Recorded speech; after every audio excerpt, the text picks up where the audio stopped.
திரு ஷபீர், இந்த மூவ் வந்து ஏற்கனவே பிஜேபி தன்னுடைய நிலைப்பாட்டில் கன்சிஸ்டண்ட்டாக இருக்குது அப்படின்னு பார்க்குறீங்களா?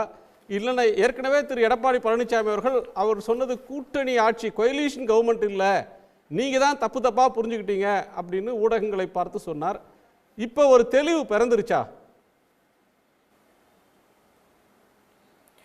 அதாவது அதிமுக என்ன செய்ய வேண்டும், கூட்டணி ஆட்சிக்கு ஒத்துக்கொள்ள வேண்டுமா அல்லது அதிக இடங்களை கொடுக்க வேண்டுமா, எந்தெந்த தொகுதிகளை ஒதுக்க வேண்டும், யாருடன் கூட்டணி சேர வேண்டும், கூட்டணி சேரக்கூடாது, யாருக்கு சீட்ஸ் கொடுக்கணும் யாருக்கு கொடுக்கக்கூடாது அப்படின்ற முடிவுகள் அதிமுக தலைமை எடுக்கவில்லை, அது பாஜக எடுக்கிறது அப்படின்றது தான் வந்து ஒவ்வொரு நாளும் அது வந்து உறுதியாகி கொண்டே போகிறது அப்படின்னு தான் நான் பார்க்குறேன். அதாவது ஒரு பெரிய கட்சியாக இருக்கக்கூடிய அதிமுக தான் இந்த முடிவுகளை எடுத்திருக்க வேண்டும். இந்த முடிவுகள் குறித்து அவங்க தான் முதல் முறையாக இதை மக்கள்கிட்ட வெளிப்படையாக சொல்லியிருக்கணும். பட் அவங்க சொல்லாமல் இது பாஜக தலைமை சொல்லுகின்ற ஒவ்வொரு விஷயத்துக்கும் இவர்கள் மறுப்பு தெரிவிப்பதும் இவர்கள் வந்து அது குறித்து பேசாமல் இருப்பதும் வந்து ஒரு மிகப்பெரிய சந்தேகத்தை எழுப்புகிறது. இந்த கூட்டணி மீண்டும் எடப்பாடி பழனிசாமி அவர்கள் இந்த பிரச்சனையில கருத்து சொல்லலையே. அமித்ஷா சொன்ன பிரச்சனையில உடன்படுறோம், எதிர்க்கிறோம், அல்லது எங்க கட்சிக்குள்ள பேசுவோம், பேசி அமித்ஷா வந்து கன்வின்ஸ் பண்ணுவோம், இப்படி எதுவுமே இல்லையே. இல்லை, அதுதான் பிரச்சனை. இங்கே அதிமுக தலைமை அதை பற்றி பேச மறுக்கிறது அப்படின்றது தான் வந்து மிகப்பெரிய பிரச்சனையாக இருக்கிறது. இது கட்சியில் இருக்கக்கூடிய தொண்டர்களுக்கு ஒரு மிகப்பெரிய குழப்பத்தை ஏற்படுத்தி இருக்கிறது. எந்த அடிப்படையில் இந்த கூட்டணி மீண்டும் அமைந்திருக்கிறது அப்படின்ற அந்த கேள்விகளை மீண்டும் மீண்டும் எழுப்புவதற்கான காரணம் இங்கே இருக்கக்கூடிய அதிமுக தலைமை, குறிப்பாக திரு இபிஎஸ் அவர்கள் பேசாமல் இருப்பதுதான். அவருடைய மௌனம் அப்படின்றது பல்வேறு சந்தேகங்களையும் பல்வேறு கேள்விகளையும் எழுப்புகிறது. இப்போ நீங்கள் ஒரே ஒரு விஷயம், அதாவது அமித்ஷா அவர்கள் வந்து அந்த கூட்டணி வந்து அறிவிக்கும் போது அவர்கிட்ட ரொம்ப பாயிண்டடாக அந்த கேள்வியை கேட்குறாங்க. அதாவது நீங்கள் வந்து கூட்டணி ஆட்சி அப்படின்னு சொல்கிறீங்க, அதில் பாஜக எம்எல்ஏக்கள் பங்கு பெறுவார்களா அப்படின்னா ஆம், பங்கு பெறுவார்கள். என்ன விஷயங்கள் அப்படின்றதெல்லாம் வந்து நாங்கள் அப்புறம் பேசிப்போம், தேர்தல் நெருங்கும் போதோ அல்லது தேர்தல் முடிஞ்சதுக்கு பிறகு நாங்கள் பேசிக்கொள்வோம். என்னென்ன போர்ட்ஃபோலியோ அப்படின்றதெல்லாம் வந்து நாங்கள் எல்லோரும் உட்கார்ந்து அமர்ந்து பேசி முடிவு செய்வோம் அப்படின்றாங்க. இப்போ அது பேசினதுக்கு பிறகு இவங்க என்ன சொன்னாங்க, கூட்டணி ஆட்சிக்கெல்லாம் நாங்கள் ஒத்துக்கல அப்படின்ற அளவுக்கு லீடர்ஸ் வந்து பேசினாங்க. ஏடிஎம்கே லீடர்ஸ் வந்து பேட்டி கொடுத்தாங்க. அதுக்கப்புறம் அமித்ஷா அவர்கள் டெல்லியில் பேசும்போது கூட்டணி ஆட்சி அப்படின்னு சொன்னார். அதுக்கப்புறம் மதுரையில் பேசும்போது கூட்டணி ஆட்சி அப்படின்னு சொன்னார். அப்போ எதுக்குமே கருத்து தெரிவிக்காத அதிமுக தலைவர்கள் இப்பொழுது அமித்ஷா அவர்கள் ஒரு பத்திரிகையில் வந்து இந்த பேட்டி வந்திருந்தா கூட பரவாயில்ல, நீங்கள் சொல்லலாம், அந்த பத்திரிகை வந்து மிஸ்கோட் பண்ணிருச்சு அப்படின்னு. 2 பத்திரிகைகளில் அதே பேட்டி வந்திருக்கு, அதே வார்த்தைகள், அதே வாக்கியங்கள் பிளாக் அண்ட் ஒயிட்ல பிரிண்ட் ஆகி கையில் கொடுத்துருக்காரு. அமித்ஷா அவர்கள் என்ன சொல்றாருன்னா, ஆம், 2026 தேர்தலில் நாங்கள் வெற்றி பெறுவோம், என்டிஏ ஆட்சி அமையும், அந்த ஆட்சியில் பாஜக பங்கு பெறும் அப்படின்றத தெளிவாக அவர் சொல்லிவிட்டார். அப்படின்னும் போது இப்போ அதிமுக தான் வந்து இது இருக்கா இல்லையா, இது ஒப்புக்கொண்டுதான் இவங்க கூட்டணிக்கு போனாங்களா போலையா அப்படின்ற விஷயங்களை எல்லாம் வந்து வெளிப்படுத்த வேண்டிய கட்டாயம். நீங்க தப்பு தப்பா புரிஞ்சுக்கிறீங்க. என்டிஏ ஆட்சின்னு சொன்னா அவர் அதிமுக ஆட்சியை தான் மீன் பண்றாரு. அதிமுக என்டிஏல இருக்கு, என்டிஏவும் பிஜேபியும் கூட்டணியில இருக்கு. அதிமுக ஆட்சின்னு சொல்றதும் என்டிஏ ஆட்சின்னு சொல்றதும் ஒண்ணுதான். இப்படி ஒரு இன்டர்பிரேஷன் கொஞ்ச நாளா சொல்லிட்டு இருந்தாங்க. திரு எடப்பாடி பழனிசாமி அவர்களே அதை முன்னாடி சொன்னாங்க. இப்போ வந்து இதில் கருத்து சொல்லாமல் இருக்கிறது ஏறத்தாழ பாண்டிச்சேரி பிளே புக்கு போகுதா? என்ஆர் காங்கிரஸை வளைத்தது மாதிரி கூட்டணிக்குள்ளே கொண்டு வந்தாச்சு, கூட்டணியை ஏற்றுக்கொண்டுட்டாங்க, அதற்கு பிறகு கொஞ்சம் கொஞ்சமாக நிபந்தனைகள் அப்படின்னு வருதா? சீட்ஸ் அதிகமாக வாங்குறதுக்கான முயற்சியா, இல்லை நிஜமாவே அவங்க கூட்டணி ஆட்சியை அதிகாரத்தில் கோட்டையில் மந்திரியாக உட்காரணும்னு நினைக்கிறாங்களா?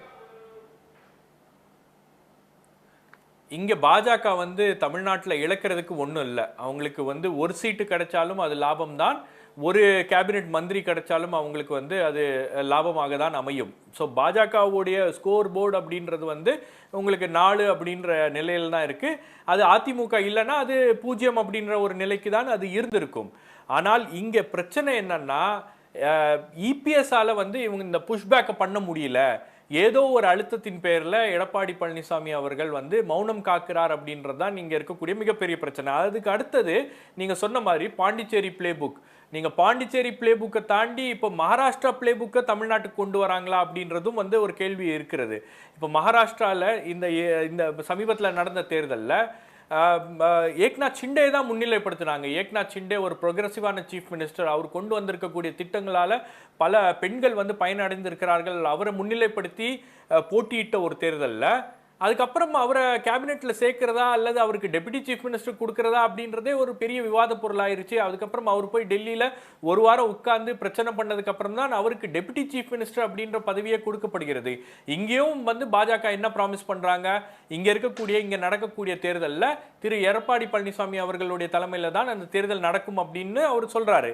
ஆனா இன்னைக்கு கொடுத்திருக்கக்கூடிய பேட்டிகள்ல பாத்தீங்கன்னா இபிஎஸ் அப்படின்ற அந்த பெயரை கூட பயன்படுத்தாம அதிமுகவிலிருந்து ஒருவர் முதலமைச்சராக வருவார் அப்படின்னா அந்த ஒருவர் யார், அது இபிஎஸ் அப்படின்னு சொல்லி இருக்க வேண்டும். அதை சொல்லாமல் இருப்பது ஒரு புது விதமான ஒரு அழுத்தத்தை உருவாக்குறார்கள்.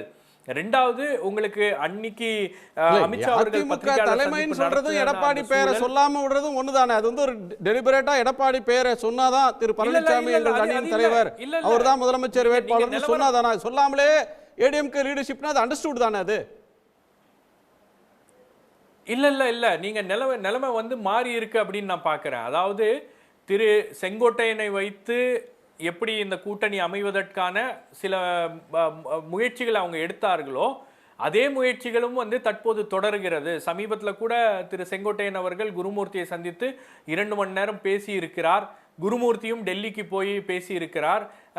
இப்போ இபிஎஸ் முதலமைச்சராக முன்னிலைப்படுத்துவதா அப்படின்றதுல பிஜேபிக்கு ஒரு செகண்ட் தாட் வந்திருக்கா அப்படின்ற கேள்வி இங்க எழுது இல்லையா? நீங்க இல்லைன்னா சொல்லி இருக்கணும்ல. ஒரு கூட்டணி அறிவிப்பின் போது இபிஎஸ் நீங்க வெளிப்படையாக சொல்லுகிறீர்கள் அப்படின்னும் போது அப்புறம் ஒரு பேட்டியில அத பதிவு பண்றது யார் சீஃப் மினிஸ்டர் கேண்டிடேட்ன்றது ஏடிஎம்கே தானே முடிவு பண்ண முடியும். ஏடிஎம்கே லீடர்ஷிப் தலைமையில தேர்தலை சந்திப்போம்னு சொல்லிட்ட பிறகு எடப்பாடி பேரை ஸ்பெசிஃபிக்கா சொல்லணும், சொல்லாம விட்டுட்டா அவங்க ஆப்ஷன் வச்சிருக்காங்க. அது என்ன இருக்கிற ஏபிசிடியில் ஏதோ ஒன்று சொல்ற இடத்துக்கு ஏடிஎம்கே அவ்வளவு இறங்கி போயிடுமா என்ன? இல்ல, இறங்கி போவதற்கான ஒரு சூழலை பாஜக ஏற்படுத்தினால் என்ன பண்ணுவீங்க அப்படின்ற அந்த கேள்விதான். இப்போ அதற்கும் பாஜக தயாராகி கொண்டிருக்கிறதா அப்படின்றது சந்தேகம். நீங்க சொன்னீங்க Pondicherry play book, Maharashtra play book, எல்லா மாநிலங்களையும் இதை அவர்கள் செய்திருக்கிறார் அப்படின்னும் போது தமிழ்நாடு இஸ் நோ எக்ஸெப்ஷன். அதுல இபிஎஸ்ஐ வந்து உங்களுக்கு சைட்லைன் பண்ணுவதற்கோ அல்லது அவரை ஓரங்கட்டுவதற்கோ பாஜக நினைத்தால் அது செய்ய முடியும் அப்படின்றதுதான் இன்னைக்கு. அவரை சைட்லைன் பண்ற ஒண்ணுக்கு அவர் எங்க கூட்டணிக்கு போறாரு ஷபீர்? அவரை எடப்பாடி பழனிசாமியை ஒதுக்குறதுன்னு அவங்க முடிவு பண்ணாங்கன்னா அந்த கூட்டணிக்குள் அவர் போக வேண்டிய அவசியம் இல்லை. கட்சி அவர்கிட்ட தான் இருக்கு.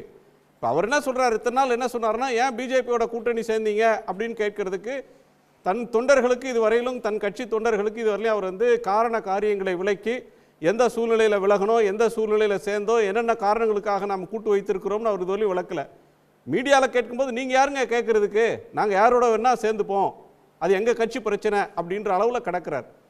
பொலிட்டிக்கலாக வந்து ஒரு காமராஜர், பெருந்தலைவர் காமராஜ் தொடங்கி கலைஞர் கருணாநிதி அவர்கள் வரலையும் டெல்லியில் பிரதமர் யார் அப்படின்னு தமிழ்நாட்டிலிருந்து தீர்மானித்த காலம் போய் தமிழ்நாட்டில் கோட்டையை யார் ஆட்சியை பிடிக்கிறது அப்படின்றத, அந்த கோட்டையில் யார் யார் மந்திரியா உட்காரணுன்றத அமித்ஷா முடிவு செய்வார் அப்படின்ற ஒன்றை தமிழ்நாட்டு வாக்காளர்கள், தமிழ்நாட்டு மக்கள் எப்படி ஏற்றுக்கொள்வாங்க? அதை பாசிட்டிவாக பார்ப்பாங்களா? ஒரு கோயலிஷன் ஏராவை நோக்கி போகிறோம் அப்படின்னு? இல்லை, கூட்டணி ஆட்சி அப்படின்ற ஒரு விஷயத்தையே தமிழ்நாடு மக்கள் வந்து அவ்வளவு எளிதாக ஏற்றுக்கொள்ள மாட்டார்கள் அப்படின்னு தான் நான் நினைக்கிறேன். காரணம் என்னன்னா, உங்களுக்கு காங்கிரஸும் வந்து திமுகவுடன் கூட்டணியில் இருந்திருக்கிறது. பல்வேறு சந்தர்ப்பங்களில் அவங்களும் கூட்டணி ஆட்சி குறித்து பேசி இருக்கிறார்கள். இங்கே இருக்கக்கூடிய திராவிட கட்சிகள் அதற்கு ஒத்துழைத்ததில்லை. அதை வந்து அது ஒரு டிஸ்கஷன் பாயிண்டாகவே இருக்கவே இருக்காது அப்படின்றது தான் வந்து தற்போதைய நிலை. இப்போ அதே நிலை தொடருமா அப்படின்றது அதிமுகவை பொறுத்த வரைக்கும் ஒரு மிகப்பெரிய கேள்வியா இருக்கு. பட் மக்கள் மத்தியில உங்களுக்கு கூட்டணி ஆட்சி அப்படின்னும் போது அதை ஒரு சந்தேக பார்வையோடு தான் பார்ப்பார்கள். அது யாருடைய ஆட்சியாக இருக்கும்? ரெண்டாவது, பாஜக கடந்த காலங்களில் நடத்துகின்ற பல்வேறு விஷயங்களை வச்சு பார்க்கும்போது ரொம்ப அக்ரெசிவா எல்லாத்தையும் அவங்க கண்ட்ரோல் பண்ண நினைப்பாங்க அப்படின்ற ஒரு சந்தேகமும் மக்கள் மத்தியில் இருக்கு. அது மட்டும் இல்லாமல் அதிமுக தொண்டர்களே முதல்ல அதை ஏற்றுக்கணும். அதிமுக தொண்டர்கள் அதை ஏற்றுக்கொள்வார்களா அப்படின்றது இருக்கு. அது மட்டும் இல்லாம உங்களுக்கு பிஜேபி உடன் கூட்டணியில ஏதாவது முரண்பாடு தற்போது ஏற்படுகிறது அப்படின்னா அந்த முரண்பாடை வைத்து இந்த கூட்டணியை விட்டு வெளியே வரக்கூடிய சூழல்ல இபிஎஸ் இருக்காரா அப்படின்றது கேள்வி. ஏன்னா அவரை சுத்தி இருக்கக்கூடிய இரண்டாம் கட்ட தலைவர்கள்லாம் வந்து பாஜகவுடன் மிகவும் இணக்கமாக இருக்கிறார்கள். அது மட்டும் இல்லாம ஒரு படி மேல போய் RSS உடனும் மிகவும் இணக்கமாக இருக்கிறார்கள் அப்படின்ற அந்த சூழல் இருக்கும்போது அது திரு இபிஎஸ் அவர்களுக்கே ஒரு மிகப்பெரிய செக்காவும் ஒரு மிகப்பெரிய த்ரெட்டாவும் அது இருக்கு அப்படின்னு தான் நான் பார்க்கிறேன். உடனுக்குடன் செய்திகளை தெரிந்து கொள்ள சன் நியூஸ் பெல் ஐகானை கிளிக் பண்ணுங்க.